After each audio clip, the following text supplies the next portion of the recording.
Oliver Barrett the fourth एक बड़े Harvard खानदान से था। उसके फैमिली का नाम प्यूर कैंपस की बिल्डिंग्स पे था। ओलिवर अपने कंधों पे पूरा लेगेसी का बोझ महसूस करता था। जेनी कविलेरी रैडक्लिफ कॉलेज में स्कॉलरशिप स्टूडेंट थी। उसकी दुनिया थी बुक्स, म्यूजिक और उसके इटालियन अमेरिकन फैमिली पास के रिवेरा में। वो अलग दुनिया के लोग थे, लेकिन उनकी टक्कर तो होनी ही थी। एक खुशनुमा autumn afternoon Harvard hockey game में उनकी राहें मिली। ओलिवर स्टार प्लेयर आइस पे ग्लाइड कर रहा था। जेनी स्टैंड्समैन बाई थी। उसकी नजर ओलिवर पे पड़ी।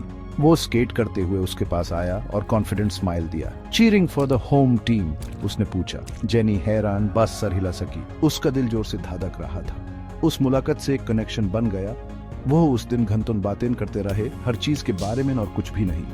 ओलिवर जो प्रिविलेज का आदी था, जेनी के तेज दिमाग और सीधी सादी नेचर से इंप्रेस हो गया। जेनी शुरू में डर गई थी, लेकिन उसके वार्मथ और सच्ची इंटरेस्ट ने उस अपनी तरफ खींच लिया।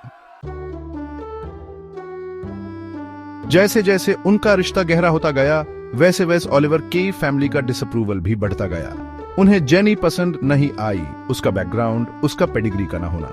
ओलिवर लॉयल्टी और प्यार के बीच में फंसा एक फैसला लिया। उसने जेनी को प्रपोज किया, यह जानते हुए कि इसका मतलब है अपने फैमिली की एक्सेप्टेंस को खतरे में डालना। जेनी ऑल्थो कॉन्सिक्वेंसेस से थोड़ी हेसिटेंट थी, ओलिवर से बहुत प्यार करती थी। उसने उसका प्रपोजल एक्सेप्ट कर लिया, यह यकीन करते हुए कि उनका प्यार किसी भी मुश्किल को पार कर सकता है। उनकी शादी एक छोटा सा फंक्शन था, जिसमें सिर्फ जेनी का फैमिली और कुछ क्लोज फ्रेंड्स ही आए थे। ओलिवर का फैमिली दूर रहा, उनकी खुशियों पे एक खामोश साया।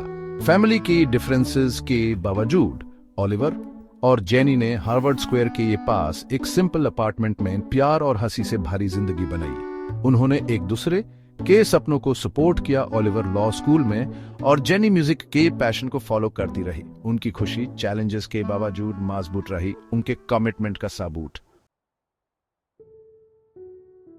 लेकिन लाइफ के कुछ और ही प्लान्स थे। जेनी कुछ दिनों तक तबीयत खराब रहने के बाद एक बुरी खबर मिली, एक गंभीर बीमारी जिसके चांसेस कम थे। ये न्यूज उनकी दुनिया को तोड़ दिया। ओलिवर उसके लिए लड़ने के लिए डिटर्मिनेड था और बेस्ट मेडिकल केयर ढूंढने लगा, लेकिन बीमारी बहुत तेज थी। इन सब के बावजूद उनका प्यार कभी कम नहीं हुआ। उन्होंने हर दिन हिम्मत और ग्रेस से सामना किया, एक दूसरे की बाहों में सुकून ढूंढते हुए। जेनी म्यूजिक बनाती रही, उसका जज्बा नहीं टूटा। ओलिवर अपने करियर एस्पिरेशंस को साइड में रखकर उसके साथ हर पल को अनमोल बनाया। उनकी लव स्टोरी, जो कभी यूथफुल ऑप्टिमिज्म से भरी थी, अब मौत के बोझ तले दब गई थी। फिर भी मायूसी के सामने भी उनका प्यार चमकता रहा, अंधेरे में एक रोशनी की तरह। उन्होंने एक दूसरे को जिंदगी, प्यार और को जाने का असली मतलब सिखाया।